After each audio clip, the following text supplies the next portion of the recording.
mo, Yes po. nakalapit na ba sa'yo, na-negotiate na ba, nakapag-usapan na ba? Anong Honestly, balak doon? wala pa pong offer. Hindi pa po lumalapit sa management po Oo. yung... So, hihintayin mo lang na mag-alok. Kung meron naman po, why not pag-usapan po? Madali naman po kaming kausap. Tapos meron, ano yun? Meron din daw politician na 100 million ng sa'yo. Totoo ba yun, lumapit? Yun po ang hindi totoo. Ah. Wala pong lumapit to offer us that much money to endorse a politician. But are you allowed? Ikaw ba, mag-endorse ka ba ng politician sa elections or talagang hindi kayo pwede, bawal?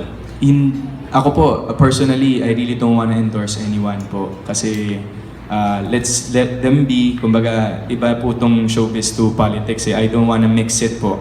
So personally, the management din po, may mga offers din po kasi before, during mga first 2 months ng ALDAP, there have been offers po na for me to endorse a political party or a political person. Pero I took a stand po and sabi ko po, baka pwedeng dito na lang po tayo mag-concentrate sa showbiz, not in the other side of the spectrum. So kahit 100 million, 200 million pa yan, tatanggihan mo talaga?